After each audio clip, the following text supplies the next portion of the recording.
Hello everyone, today is March 18th, 2016, and these are your Sarno Class Weekly News Updates.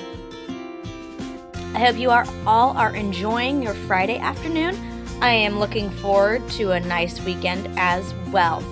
Let's jump into our announcements and reminders this week. Now, as always, please refer to the Panther Press for all upcoming announcements with clubs and any other school events. As of right now, I honestly do not have any reminders or updates at the moment. We have spring break starting on Friday afternoon. We have 5 more days left of school until we are on spring break.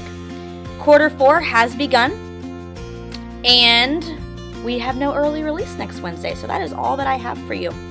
I will say, though, I have been more impressed with the digital citizenship that my students are showing. So parents, just thank you on your part for reinforcing what we are trying to accomplish in the classroom at home as well. I hope we continue to keep that up for the rest of our time together. Okay, going into literacy this week.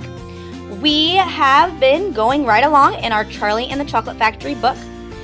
This has probably been my favorite book that we've read this semester, so I've been very excited about the discussion and the conversation that I've been having with my students. We have been working on imagery, and we have been working on characterization and making inferences about how Mr. Wonka feels about each of the characters, based on how Roald Dahl writes his novel. We are going to be finishing out it by Monday, and then we will be doing some project stuff to get us going until spring break starts. So that's what we have planned next. Students, I want to ask the same question I asked already. Which Willy Wonka do you think is best represented in the movies as it is written in the book? Do you think that Willy Wonka is closer to Gene Wilder's interpretation or to Johnny Depp's? What do you think? Talk about it with your parents. Moving on into math this week, we've been doing more hands-on equations and having a blast with that. We have mastered these simple algebraic skills so well that I've actually been having my students teach their classmates how to complete the problems, and it's been awesome. I'm so impressed with them. Again, if you haven't seen the app yet, please ask your student to show you and to have them solve a problem with you so you can see how we're learning algebra. Students, I'm going to put a problem down here below. I want you to show your parents how you would solve that. In writing, we've been doing more fantasy writing. This week, we talked about elements of time, whether we need big sweeps of time or whether we need to take a moment and slow down and show a specific scene in great detail. We also worked on dialogue. We've worked on placement of magical objects.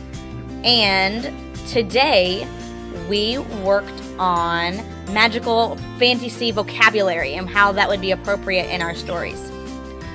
Students, I want you to tell your parents about what the magical object is in your story.